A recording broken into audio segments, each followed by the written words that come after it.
Magandang gabi mga bossing. Alright, ito yung pinost natin na puzzle. Unang sulong ang itim, talo na ang puti. Okay. Sa paanong paraan? Okay, maraming salamat sa mga nag-comment. Tama naman ang mga comment mga bossing. 12-7 lang. Kahit saan sumulong ang puti ay talagang may kalalagyan. Okay. Pero dito mga bossing, ang pinakamagandang sulong ng puti ay 416. Pwede kasi siyang tumabla dyan kung hindi mamamanage nitong itim ang kanyang mga pyesa, no? Kumbaga hindi niya makontrol yung laro. Okay. May tabla dyan. Pag hindi niya nakuha ang magandang lance dito ng itim. Pakita natin, no? Para may idea kayo. So, pag sulong dito ng itim, sulong ang puti, syempre, yun na ang gagawin ng itim. Idodos niya na, pagkakataon na yan, atrasan lang. Ayun. Kitang-kita lumamang na ang itim ng isa. Ang gagawin dito ng puti ay susulong dito. Okay? Ang purpose niya ay sisingit para mabawi yung lugi, Okay. Ang gagawin naman ng itim, uunahan, sisingitan din. Di syempre yung puti, sasaluhin. Okay. Sinalo. Okay. So, ibig sabihin, hindi ka pwedeng sumulong dito. Sisingitan So, dito ka. Hindi dyan, dito. Yan. Ang gagawin naman ng puti dyan, dito. Yun. Ang gagawin naman ng itim, kung ikaw sa itim, ang gagawin mo, dito ka. Yan. Huwag ka doon. Huwag ka lalayo. Dito ka. Ang gagawin dyan ng puti, dito. Para makatabla siya. Kung hindi mapansin ng itim ang lanse. Kaya siya sumulong dyan. Ito nga ang purpose niya, diba? Magpapakain. Para makuha yung isang ito.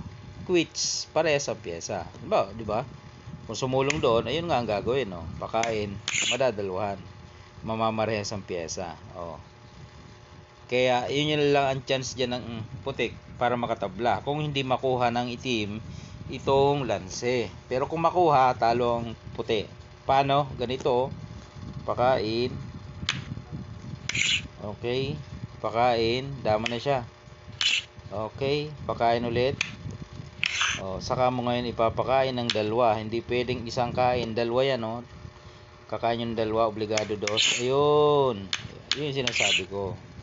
Once na makuha ng itim yan, talo ang puti. Pero kung hindi niya makuha, magpaparehas yung pyesa. Di mag-iisip na naman ang paraan paano talon ng puti, Nakalamang na siya dapat pag ganung nakalamang ka na ng isang pyesa, samantalahin mo na. Okay. Balikan natin. Opening kasi yan dito, yan. Yan, dito. Dito siya, dito. Pag sulong doon, yun. Ito lang pinakamagandang chance niya doon para makatabla. Pero sa iba, parang halimbawa dito siya. Lansin na yan. Pakain lang, pakain. Yun, doon ka na. Di ba? Lahat kasi yan mga lansin na Halimbawa dito naman, nagpakain. Pakain mo to, pakain mo ito, tatlo. Okay. Na-topic na natin dati ito Dinagdagan ko lang ngayon nung sakaling makatablang puti. Yun, dinagdagan natin, Kung dito naman siya, kita naman yan, dadalwahin lang, lugi yan. Pag dito naman, ay ganito. Pakain, pabalikin. Di padalwa mo. Ayun. Puro kalalansi yan di ba? Yan ang dyan, sulong. Okay. Lahat naman ay sulong. Dito, ito yung nga gagawin, di ba? Yun ang pinakamagandang sulong ng puti para magka-chance siya. Magka-chance na makatabla kung hindi makita ng itim yung lance. Okay?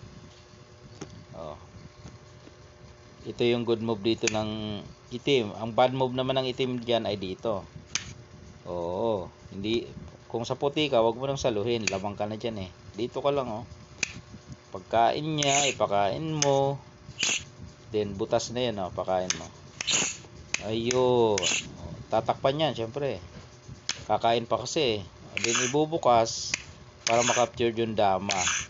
Lugi na Ilan yan? 2, 4, 6. Ito, 7. habol tabla ka kung makakatabla pa. Ayun, ang idea ko dyan mga boss. Yun lang tsansa doon ng puti para makatabla.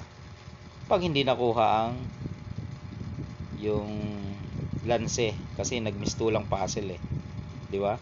Alright. Thank you for watching. Sana nagka-idea ka sa aking naibahagi ngayon.